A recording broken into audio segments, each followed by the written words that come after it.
Muy buenos días, queridos amigos, estimados hermanos. Hoy es domingo 24 de agosto del año 2025 y vamos a reflexionar la lección de escuela sabática que se titula El Código del Pacto. Permítanme precisar técnicamente qué es un código. Un código es un conjunto de normas legales sistemáticas que regulan unitariamente una materia determinada. Es decir, en la mayoría de los países tenemos un código civil que regula expresamente en esa materia del derecho o esa materia jurídica, o pudiera ser en materia penal que atiende todos los delitos que se cometen. El Señor entrega su ley a su pueblo con el propósito de que vivieran santamente, es decir, apartados del mal, pero los principios de su ley, que su ley presenta, debían ser aplicados a su diario vivir, y para ello se necesitaba regularlos con leyes adicionales o leyes secundarias. Y entonces surge lo que habremos de estudiar el día de hoy, el Código del Pacto. Y los que tenían la responsabilidad de que esas leyes se aplicaran correctamente eran los jueces. La mente de la gente cegada y envilecida por la servidumbre y el paganismo no estaba preparada para apreciar plenamente los abarcantes principios de los 10 preceptos de Dios. Para que las obligaciones del decálogo pudieran ser mejor comprendidas y ejecutadas, se añadieron otros preceptos que ilustraban y aplicaban los principios de los 10 mandamientos. Estas leyes se les llamaron derechos porque fueron trazadas con infinita sabiduría y equidad, y porque los magistrados habían de juzgar según ellas. A diferencia de los 10 mandamientos, estos derechos fueron entregados en privado a Moisés, quien debía comunicarlos al pueblo. Tenía que enseñarlos, tenía que instruirlos. A continuación voy a leer el Código del Pacto que Dios le da a Moisés, que regula en materia civil y en materia penal. Note bien, estas son las leyes que les propondrás. Si comprares siervo hebreo, 6 años servirá, mas el séptimo saldrá libre de balde. Aquí está el derecho civil, el Código Civil.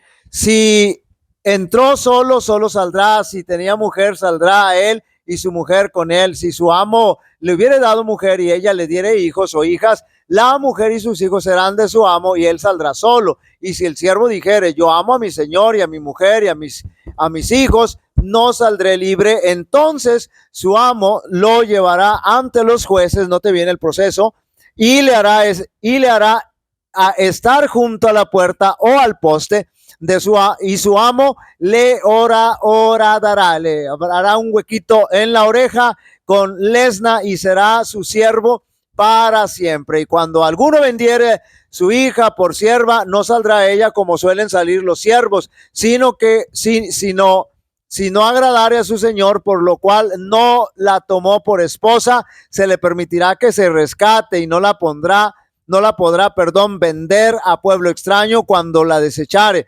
Mas si la hubiere desposado con su hijo, hará con ella según la costumbre de las hijas. Si tomare para él otra mujer, no disminuirá su alimento, ni su vestido, ni el deber conyugal. Y si ninguna de estas 3 cosas hiciere, ella saldrá de gracia sin dinero. Entonces aquí tenemos el Código Civil. El que hiere a alguno haciéndole así morir, él morirá. Aquí está el Código Penal, en materia penal. Más el que no pretendía herirlo, sino que Dios lo puso en sus manos, entonces yo te señalaré el lugar al cual ha de huir. Pero si alguno se ensoberbeciere contra su prójimo y lo matare con alevosía, de mi altar lo requerirás para que muera. El que hiere a su padre o a su madre morirá. Asimismo, el que robare una persona y la vendiere, o si fuere hallada en sus manos, morirá. Igualmente, el que maldijere a su padre o a su madre morirá. Además, si alguno riñere y uno hiere a su prójimo con piedra o con el puño, y no muriere, pero cayere en cama, si se levantare y anduviere fuera sobre su báculo, entonces será absuelto el que lo hirió. Perdón.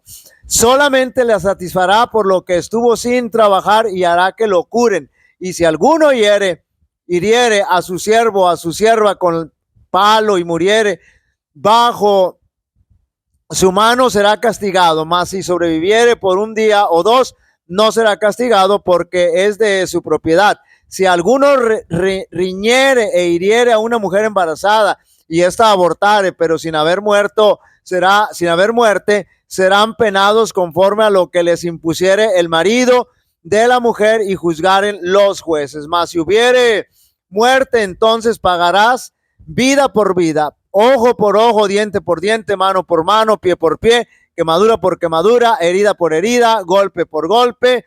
Si alguno hiriere el ojo de su siervo o el ojo de su sierva y lo dañare, le dará libertad por razón de su ojo. Y si hiciere saltar un diente de su siervo o un diente de su sierva, por su diente le dejará ir libre. Y si un buey acorneare a otro, a una mujer, o a causa de ello muriere, el buey será apedreado y no será comida su carne, mas el dueño del buey será absuelto. Pero si el buey fuere acorneado desde tiempo atrás, acorneador desde tiempo atrás, y a su dueño se le hubiere notificado y no lo hubiere guardado, y matare a hombre o a mujer, el buey será apedreado y también morirá su dueño. Si le fuere impuesto precio de rescate, entonces dará por rescate de su persona cuanto le fuere impuesto. Haya acorneado a hijo o haya acorneado a hija, conforme a este juicio se hará con él. Si el buey acorneare a un siervo o a una sierva, pagará su dueño 30 siclos de plata y el buey será apedreado. Ya aquí en estos últimos pasajes se combina el derecho civil y el derecho penal, es decir, el código civil y el código penal. Como decíamos aquí en esta lectura bíblica, el Señor le muestra a Moisés, por así decirlo, un código civil o un código penal que va a regir la vida de los israelitas y que los jueces deberían estar velando al respecto. Estas leyes respecto a la esclavitud no tienen nada que ver con la perversa e inhumana práctica de la esclavitud. Aquí las personas que se encontraban bajo ese supuesto o esa figura tenían obligaciones, pero también tenían sus derechos y sobre todo tenían la oportunidad de recuperar su libertad. Tristemente, en la actualidad seguimos viendo y viviendo una esclavitud moderna, no solo en el mundo, y con todo respeto, pero con toda evidencia voy a decir lo siguiente: aún dentro de nuestra iglesia vemos estas prácticas de abuso que no deberían existir. Ello lo mencionamos para nuestra sana y espiritual reflexión. No es una crítica. Como creador de todo, Dios es gobernador de todo y está comprometido a hacer cumplir su ley en todo el universo. Esperar de sus criaturas menos que la perfecta obediencia a su ley sería, note bien, abandonarlas a la ruina, no castigar. Si el Señor no va a bajar sus normas, no castigar la transgresión de la ley sería confundir al universo. La ley moral es el muro que Dios interpone entre el agente humano y el pecador. Así, la sabiduría infinita ha puesto ante los hombres la distinción entre el bien y el mal, entre el pecado y la santidad. Las escrituras establecen claramente que Dios es el gobernante y que el hombre está bajo la más alta obligación de reconocerlo y de obedecer su ley con corazón y mente, confiando en su poder para ayuda y protección. Esta ley, a la que el hombre es llamado a obedecer como norma de justicia para el universo, es el sabio y santo consejo de Dios. Es una ley moral y tiene su fundamento en la diferencia entre el bien y el mal. La ley moral es universal. La ley positiva no es necesariamente universal, sino que puede restringirse o ampliarse según la voluntad del legislador. Aquí está hablando de los códigos civil, penal, mercantil, etcétera.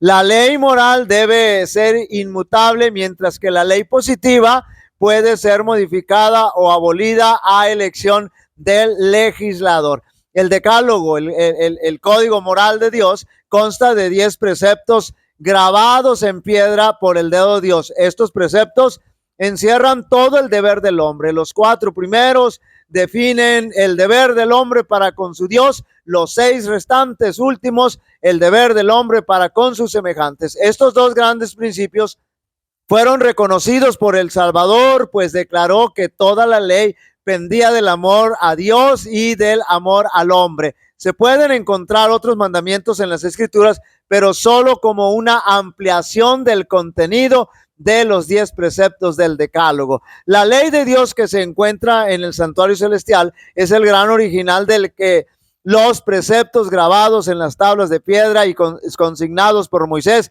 en el Pentateuco eran copia exacta. Los que llegaron a comprender este punto importante fueron inducidos a reconocer el carácter sagrado e invariable de la ley divina. Comprendieron mejor que nunca la fuerza de las palabras del Salvador. Note bien, hasta que pasen el cielo y la tierra, ni siquiera una jota, ni un tilde pasará de la ley. Como la ley de Dios es una revelación de su voluntad, un trasunto de su carácter, debe permanecer para siempre como testigo fiel en el cielo. Ni un mandamiento ha sido anulado, ni un punto ni una tilde han sido cambiados. Dice el salmista, hasta la eternidad, oh Jehová, tu palabra permanece en el cielo. Seguros son todos tus preceptos establecidos para siempre jamás. Queridos amigos y hermanos, el Señor ha dejado reglas específicas que nos ayudan para no violar los 10 mandamientos. Esos códigos del pacto nos ilustran y ayudan, para poder vivir en convivencia y sea de bendición para nuestra vida y vivir en armonía con la ley de Dios. Jehová te bendiga y te guarde. Jehová haga resplandecer su rostro sobre ti y tenga de ti misericordia. Jehová alce sobre ti su rostro y te dé paz. Y pondrán mi nombre sobre los israelitas y yo los bendeciré. Dios bendiga a cada uno de vosotros.